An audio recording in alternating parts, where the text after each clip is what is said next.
What do you remember Bartman from the most? Is it the toys? Maybe the comic books? I know some of you had this giant button, or maybe you tried and failed at the video games like me.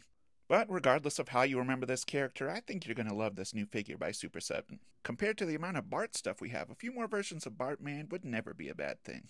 Flipping around the box, we get a shout out to the first appearance of Bartman. In the show, he finds out he needs a costume to get into the comic book convention half price, so he gives this a try. His first appearance in the comic book is just a little bit different. He still makes it up to go to the comic book convention, but this time he's fighting off some bad guys. But without further ado, let's put on our cape and mask, grab a super squishy, and check out this figure. We all know Bartman is not known for his patience. To start off, we get a gigantic Santa's Little Helper figure. This thing is definitely scaled to go with the rest of the crew, and it's looking good. He's tearing up that comic book just like in the show. You can move his front legs, and his head can go 360 degrees if you wanted to as well. You could definitely get some cool stop motion of him ripping up the book. This next one you might not remember as much, but at the end of the episode, we see a bird taking away the tattered pages of Radioactive Man #1 to build a nest. So even though it's a little obscure, I really like that they included this accessory. Just like Turtles, every Bart needs a skateboard. The colors are really vibrant on this one, and the wheels do roll. And there's also a single peg up on the top for Bartman to stand on. Next, Bartman is channeling his inner Dennis the Menace with this slingshot. It's got a nice bendable strap, so it's not going to break off if you try to use it. Pretty good. We get a nice copy of Radioactive Man #1. In the episode, Bart teams up with Milhouse and Martin to buy this book, and of course they find out it's kinda hard to share one comic book amongst 3 people. We get a handful of hands, as usual, and this line always goes over the top with the extra head sculpts. This one is kind of a worried, sad face. Kinda reminds me of the face Bart makes when Lisa destroys Mr. Honey Bunny. And next we have more of like a arrogant, cocky face. I wonder if these are the same expressions we would get if we got a standard Bart figure. Who knows? There are a couple more accessories that come packaged on the figure itself, including this belt. In every instance I've seen, I'm pretty sure it's packed in upside down because it's supposed to be a video game controller on there, so I'm pretty sure this is the way it's supposed to be.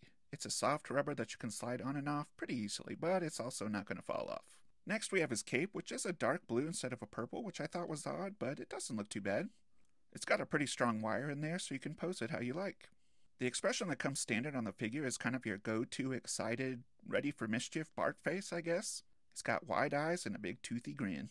For articulation, the limbs are really small, but they move pretty well.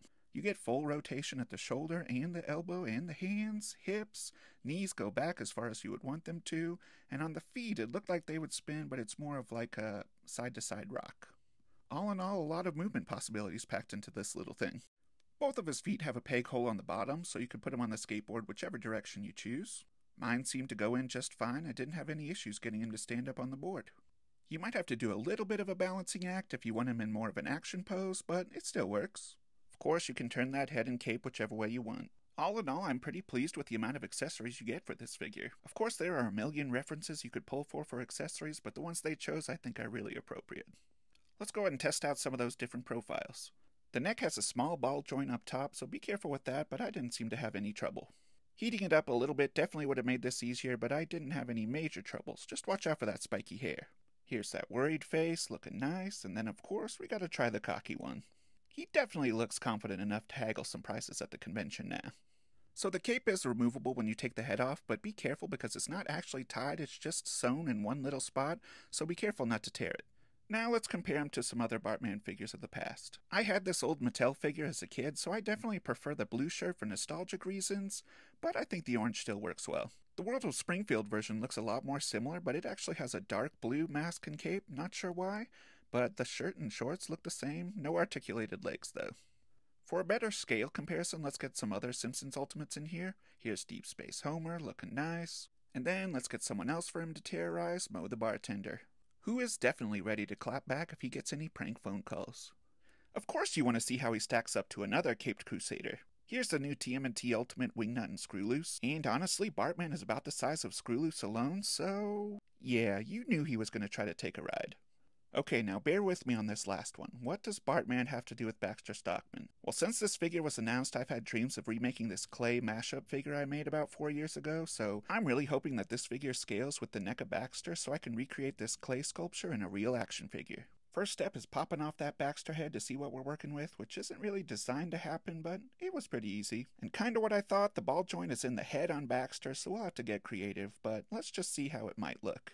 It's definitely close enough to give it a try, but we'll see. I don't know if I have the skills to pull this off. And that about wraps up the review of Super 7 Ultimate Bartman. When you combine accurate looks, posability, accessories, this is definitely the best version of Bartman we've seen. I do wish he had the blue shirt for my own personal nostalgia reasons, but I get why they went with the orange. The figure is widely available now, so you should be able to pick it up online or at a local store.